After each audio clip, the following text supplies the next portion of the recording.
নমস্কার বন্ধুরা, রাখি ক্রাফট এন্ড ব্লগ চ্যানেলে তোমাদের অনেক স্বাগত জানাই। তো বন্ধুরা দেখো, আজকে দুটো টুথব্রাশ নিয়ে নিয়েছি।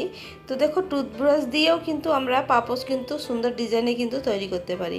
তো কিভাবে তৈরি করব, তো তার জন্য ভিডিওটা পুরোটা দেখো প্রথম থেকে শেষ পর্যন্ত।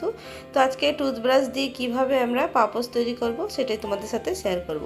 এখানে একটা পুরনো কুর্তি ছিল, তো পুরনো কুর্তিটাকে নিয়ে নিলাম। তো এগুলো পুরনো হয়ে গেছে, তো এইটাকে আমি কেটে নিচ্ছি। তো বর্ডারগুলো যেগুলো আছে হার্ড পোর্শন, সেগুলোকে কেটে বাদ দিয়ে দিচ্ছি। তো এইভাবে কেটে আমি পিস পিস করে এগুলোকে টুকরো কাপড় বের করে নেব। তো বন্ধুরা, আমাদের ঘরে যেগুলো পুরনো জামা কাপড় পরে থাকে সেগুলো দিয়ে একটা টুথব্রাশের সাহায্যে আমরা কিভাবে পাপোশ তৈরি করব, আজকে সেটাই তোমাদের সাথে শেয়ার করব। তো এখানে আমি এগুলোকে কেটে কেটে বাদ দিয়ে দিচ্ছি। এরটার জায়গায় যদি টি শার্ট যদি থাকে পুরনো, ওইটা দিয়েও এইভাবে কিন্তু বানালে খুব সুন্দর একটা পাপোশ কিন্তু ঘরেই তোমরা তৈরি করতে পারবে। তো আমার কাছে কটনের এই কুর্তিটা ছিল, আজকে এই কটনের কুর্তি দিয়ে আমি পাপোশ তৈরি করব। তো এখানে 2 ইঞ্চ করে আমি কেটে নিয়েছি। তো 2 ইঞ্চ করে আমি এখানে কেটে নিচ্ছি। দেখো,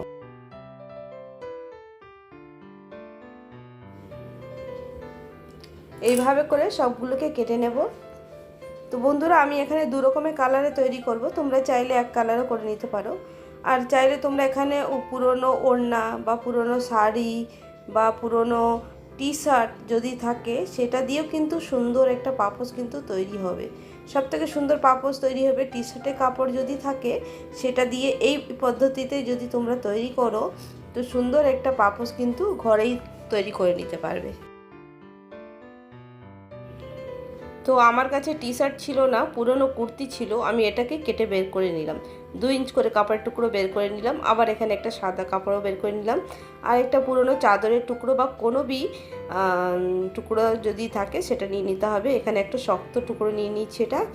এটা কোনো দেখা যাবে না, এটা শুধু জাস্ট একটা ভেতরে বেসের জন্য এটা কিন্তু।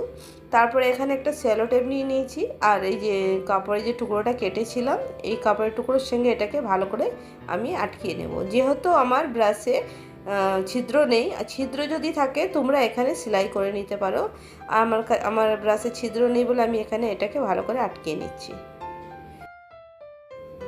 তো বন্ধুরা, এইভাবে করে কিন্তু খুব সুন্দর ডিজাইনার পাপোশ কিন্তু আমরা ঘরেই কিন্তু তৈরি করে নিতে পারি। তো বন্ধুরা, আমার চ্যানেলে যারা নতুন বন্ধুরা আছো, তো অবশ্যই সাবস্ক্রাইব করে বন্ধু হয়ে পাশে থেকো। আর যারা এই ভিডিওটা দেখছো, ভালো লাগলে একটা লাইক অবশ্যই দিয়ে দিও। তো বন্ধুরা, আমার চ্যানেলে নানা ধরনের এরকম আইডিয়া দেওয়া আছে, চাইলে কিন্তু তোমরা দেখে আসতে পারো। আশা করছি তোমাদের ভালো লাগবে। দেখো, এখানে আমি টুকরো কাপড়গুলোকে জয়েন্ট করে নিয়েছি। এইভাবে দুটো ফোল্ড করে আমি পুরোটাকে কিন্তু জয়েন্ট করে নিয়েছি, অনেকটাই করে নিয়েছি। আবার দরকার পড়বে তখন আবার করে নেব। আবার এখানে একটা ব্রাশের সঙ্গে ফোল্ড করে ব্রাশের মাপ করে এখানে আমি একটা সেলাই মেরে নিচ্ছি।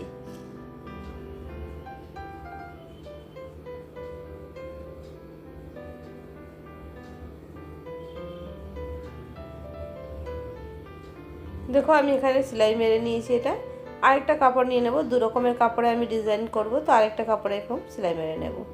দুটো কালারে আমি করে নিচ্ছি। তোমরা সিল্কের শাড়ি নিয়েও করতে পারো, কোনো অসুবিধা হবে না। আমি এটা পুরো কটনের কাপড় দিয়ে আজকে তৈরি করছি। সবথেকে বেশি ভালো হবে এটা টি শার্ট যদি থাকে, টি শার্ট দিয়ে কিন্তু দারুণ তৈরি হবে। তোমরা কিন্তু ঘরে তৈরি করে দেখবে, দারুণ একটা পাপোশ কিন্তু টি শার্ট দিয়ে তৈরি হবে। তো এটাকেও আমি এখানে সেলাই করে নিলাম। আমি ব্রাশের মাপ করেই যতটুকু প্রয়োজন ততটুকুই সেলাই করছি, বেশি বড় রাখবো না। যতটা ব্রাশটা আমার চওড়া আছে, মোটা আছে, সেই হিসাবেই আমি এটাকে।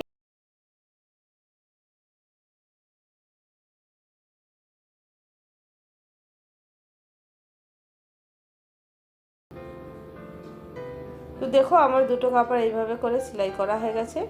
এবার 2 পাশ দিয়ে আমি এইভাবে করে এটাকে বুনবো। এইভাবে করে ঘুরিয়ে ঘুরিয়ে এই প্যাচ দিয়ে দেবো, একটা করে প্যাচ এইদিকে, একটা করে প্যাচ এইদিকে।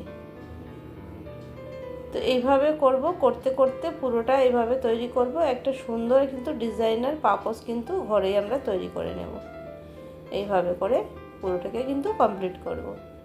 তো বন্ধুরা, আজকের আইডিয়াটা তোমাদের কেমন লেগেছে অবশ্যই কমেন্টে জানাবে। ভালো লাগলে লাইক শেয়ার কমেন্ট অবশ্যই করো। সাবস্ক্রাইব করে পাশে থেকো বন্ধু হয়ে। আর এইভাবেই নতুন নতুন আইডিয়া তোমাদের সাথে অবশ্যই শেয়ার করব। চেষ্টা করব আইডিয়াগুলো যেন সুন্দর হয়। আর এইভাবে যখন পুরোটা ব্রাশ ভরে যাবে, আস্তে আস্তে করে এই যে দড়িটা আমি বেঁধেছিলাম নিচে, সেলো টেপ দিয়ে সেই দড়ির মধ্যে এগুলোকে নামাতে থাকবো। একটু একটু করে বুনবো আর একটু একটু করে এইভাবে করে নামিয়ে দেবো। দেখো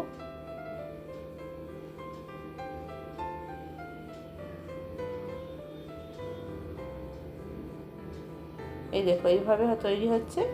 আর এটাকে পুরো কাপড়ের মধ্যে আমি নামিয়ে নেব। যতটা আমার বড় পাপোশ দরকার ততটা কিন্তু আমি কাপড়টাকে, কাপড় ছোট সাইজ থাকলেও আমি জয়েন্ট করে নেব। যে পেছনে যে কাপড়টা আছে জয়েন্ট করেছি আমি সেলো টেপ দিয়ে, সেটা যতটা প্রয়োজন ততটা বানিয়ে নেব। আর যদি ছোটও থাকে আমি ওটাকে সেলাই করে জয়েন্ট করে বাড়িয়ে নেব। তো দেখো এইভাবে করে পুরোটা কিন্তু আমি তৈরি করতে থাকবো। এইভাবে তৈরি করবো আর একটু একটু করে নামাতে থাকবো। তো বন্ধুরা প্রথম থেকে শেষ পর্যন্ত ভিডিওটা দেখো। আশা করছি আজকের আইডিয়াটা অবশ্যই তোমাদের ভালোই লাগবে।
করে নিয়েছিলাম কাপড়গুলো, যখন যখন প্রয়োজন পড়েছে আমি জয়েন্ট করে নিয়েছি। তো এইভাবে করে কমপ্লিট করে নিয়েছি।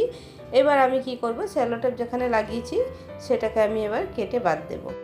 এবার এখানে কেটে নেব কাপড়গুলো, এক্সট্রা কাপড়গুলো কেটে নেব। আর এখানে যে সেলো টেপ লাগিয়েছিলাম সেই সেলো টেপও কেটে নেব, পরে এটা খুলে নেব। আর এখানে সবগুলোকে একসঙ্গে নিয়ে যে লাল কাপড়টা বড় কাপড় ছিল সেই যে কোনো একটা কাপড়ের ভেতরে এটাকে ঢুকিয়ে ভালো করে পেঁচিয়ে সেলাই মেরে নেব। তিনটে কাপড়ের টুকরো আছে এখানে, তিনটের মধ্যে একটার ভেতরে সবগুলোকে দিয়ে একটা সেলাই মেরে নেব।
তো দেখো দুই ধারে আমার সেলাই করা হয়ে গেছে। তো লাস্টে যে ধারে সেলাই করেছিলাম সেটাকে মাঝখানে দিয়ে এইভাবে ফোল্ড করে আমি একদম হ্যাম সেলাইয়ের মধ্যে একটার সঙ্গে একটা ধরে ধরে ভালো করে সেলাই মেরে নেব। এই সেলাইটা তো সবাই জানো, একদম সিম্পল সেলাই, একটার সঙ্গে আরেকটা নিয়ে একদম সেলাই মেরে নেব। এইভাবে করে পুরোটা কিন্তু আমি কমপ্লিট করলাম। আমি রাউন্ড শেপে বানাচ্ছি, তোমরা চাইলে ওভাল শেপেও বানিয়ে নিতে পারো, ডিমের আকারে বানিয়ে নিতে পারো।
দেখো বন্ধুরা, এখানে পুরোটা সেলাই হয়ে গেছে, লাস্টেরটাও এরকম নিয়ে ভালো করে গিট মেরে নেব।